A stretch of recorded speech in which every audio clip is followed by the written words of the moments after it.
Hey folks, Sean Plummer over at the Annuity Expert. In today's video, we're going to go over ways that you can reduce or avoid taxes on your annuity income. Just to recap, majority of annuities require you to pay taxes on any withdrawals that you make from the annuity, okay? That tax at an ordinary income tax rate, meaning you're paying federal taxes, state income taxes, just like you would on your paycheck. Some folks want to find ways to reduce that tax bill or avoid it altogether. So I'm going to go over 3 different options that you can think about or consider in moving that money around to reduce or avoid taxes. First one being, if you're 60 plus years old, you could 1035 your non-qualified deferred annuity to a long-term care annuity, okay? And a long-term care annuity is a fixed annuity that doubles or triples your investment amount for a long-term care benefit that allows you to tap into the annuity tax-free to pay for items such as a nursing home, home health care, assisted living. When you make the 1035 exchange, if there's any gains, taxable gains built into the non-qualified deferred annuity, the 1035 transfers it over to the new long-term care annuity. No taxes are paid, it's just transferred like to like into the contract.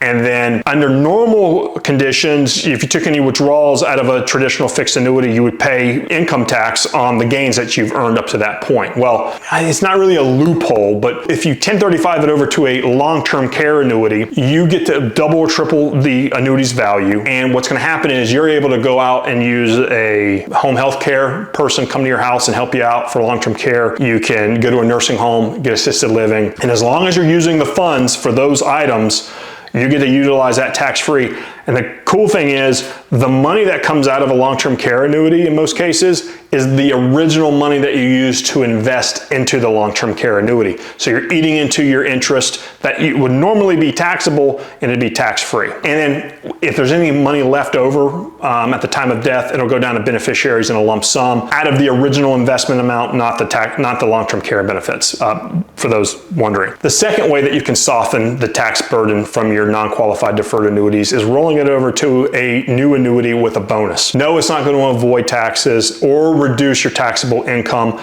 but it'll get you closer to what your original initial investment was prior to the 1035 exchange and able to pocket more instantly. Okay, and then that's not even including any interest that you earn. So, for example, let's say you have a $100,000 annuity, $50,000 of it is after-tax money, $50,000 of it is taxable interest that you've earned. You move it over to a bonus annuity that gives you a 30% bonus. Now you're at $130,000 in your new annuity, and you're paying taxes over time. It puts you closer to that original $130,000 net of taxes, so you can preserve, in a way, some of your original investment and soften that tax burden. Another way that you can reduce or avoid taxes is, depending on what your age are, the younger the better, is you could 1035 your non-qualified deferred annuity into a non-qualified SPIA and have that non-qualified SPIA fund a permanent life insurance policy. And over time, what will happen is when it 1035s over to the SPIA, when you take out the payments immediately, the insurance company is going to use what's called the exclusion ratio. And the exclusion ratio is the ratio of taxable income to non-taxable income. In the example of $100,000, 50% of it is after-tax money, 50% of it is taxable interest that you've earned. When you take income out of it, the payments that come out of that SPIA, 50% of it will be taxable and 50% of it won't be taxed, okay?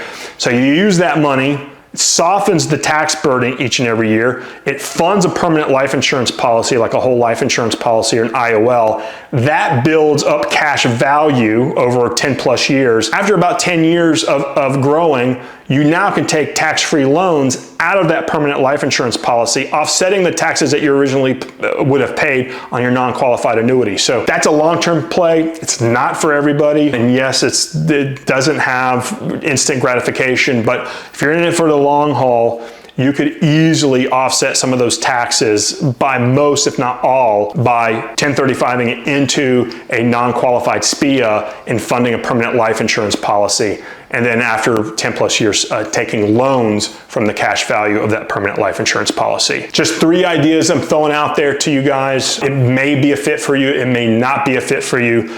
If you want to get into the nitty-gritty, contact us at the Annuity Expert. Our financial advisors will I'll be more than happy to run some illustrations and quotes for you, give you kind of scenarios so you have something that you can look at. And if you have any questions about this or have any comments, leave it below. We'll address it on future videos. And also we have calculators on our website that you can use anonymously, and if you want to buy an annuity, feel free to contact us. It's free, no obligation service. If you like this video, like, subscribe, and we'll catch you on the next video. Have a great day.